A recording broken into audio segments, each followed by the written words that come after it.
Hey, what's up, Internet? It is the end of day 4 of Metamorph League, and continuing the series. We got a lot done today. Most of today was focused here on the Atlas progression, and as you can see, we got pretty far this time. We sort of figured out how the Atlas works, and we're at the point where we have just summoned Sirus. We could go fight him right now. I'm definitely not going to go do that tonight.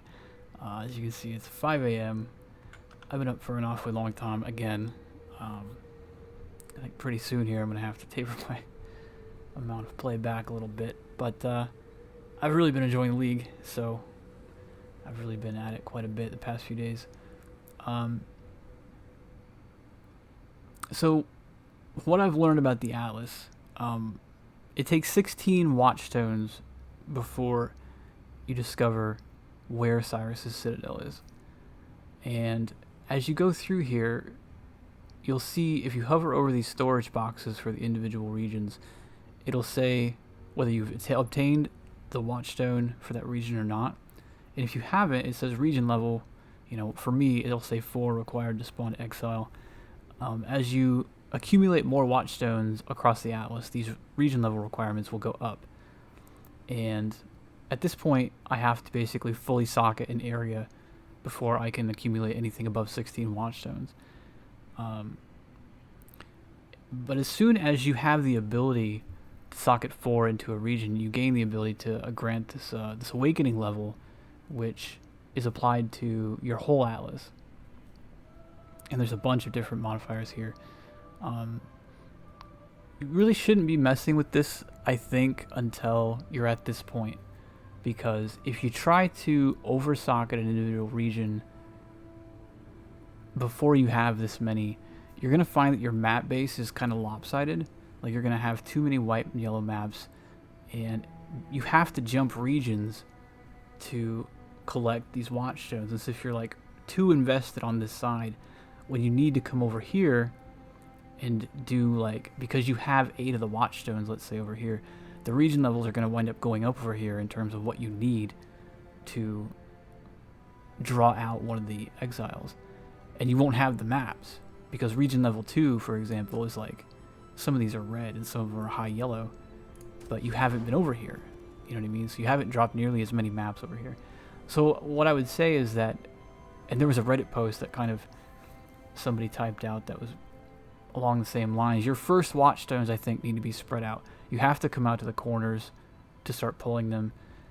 But even if you stay in the corners for your second round of Watchstones, which you can do, the Watchstones you get need to come out into the center here. So once you've got like 1 Watchstone in each, then you can start like trending towards one area or the other and kind of moving them around a little bit more. But I was a little bit lopsided at the start, and it really seemed to slow my Atlas progression down at the beginning.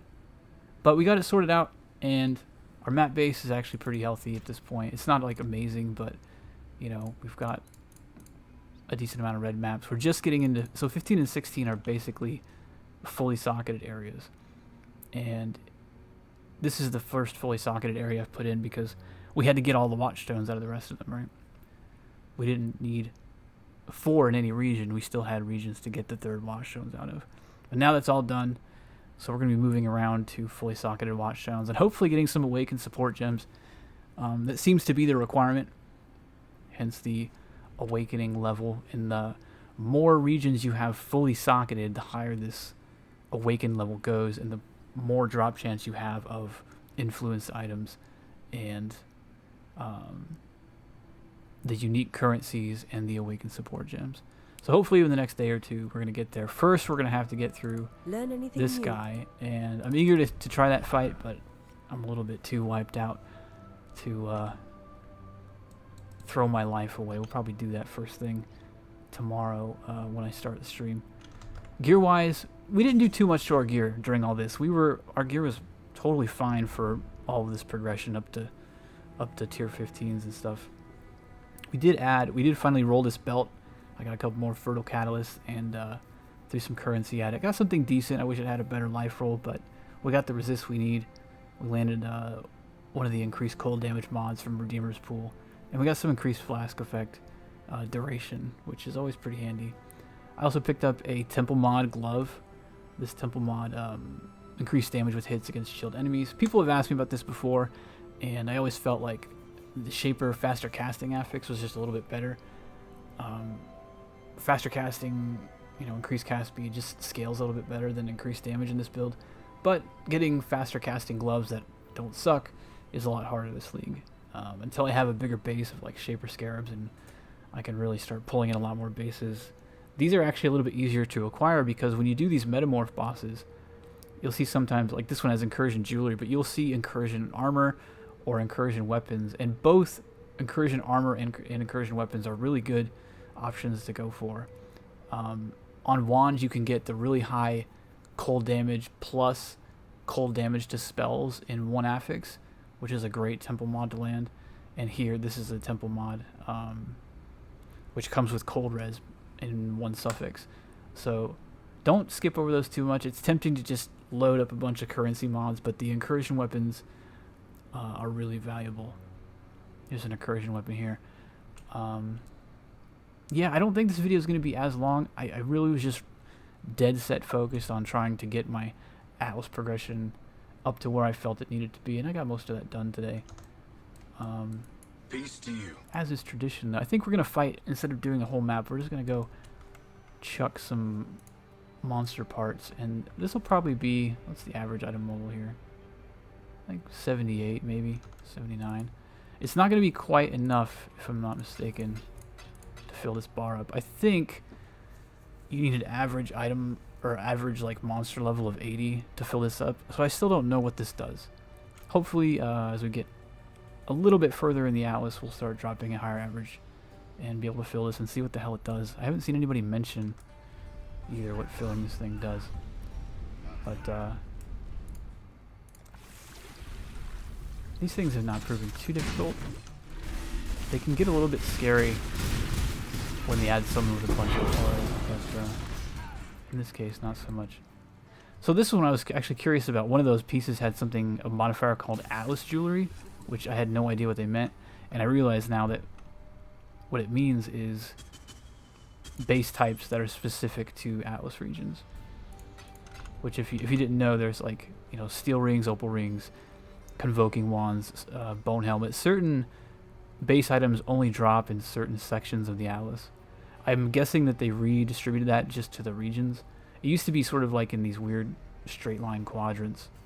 So yeah, I guess that's what Atlas Jewelry means on those modifiers.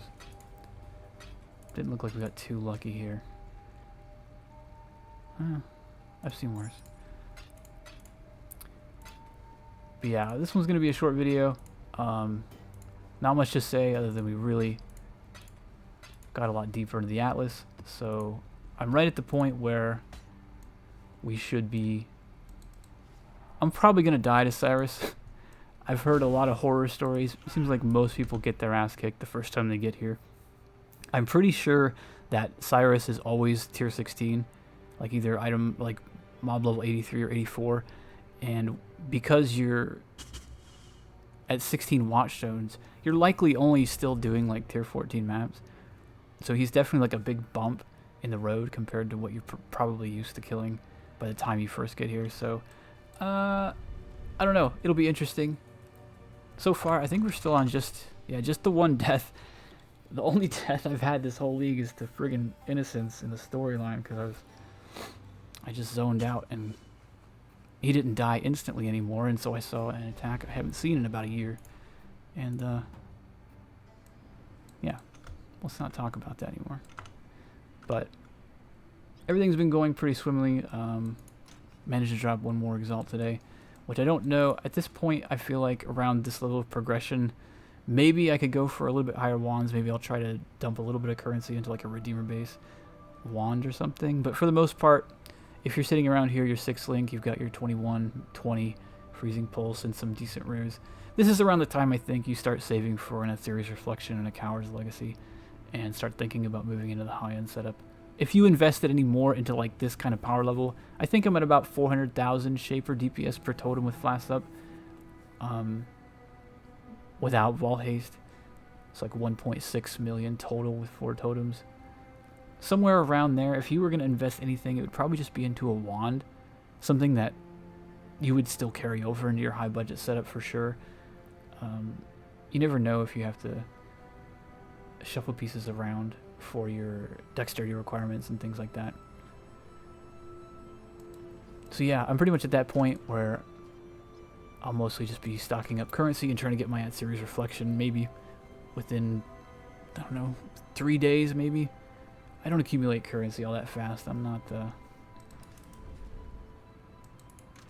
as hardcore of a gamer as some of these people that have actually, some of the people that stopped by my stream following this build have already pulled at series reflections and stuff. So but yeah, I'm gonna wrap this one up. Feel free to stop by the stream tomorrow if you want to see me die to this guy. I'll probably upload that, you know, live or die, just to the channel, so we have video evidence of what it looked like the first time. Because I haven't really seen this fight. I've watched a small clip of it, of somebody who basically kept getting off-screened repeatedly. So I don't even really know what's going to go on in that fight. But I'm looking forward to it. Like I said, feel free to stop by the stream. It's twitch.tv/WallachTV. And I'll put a link to the Discord in the bottom.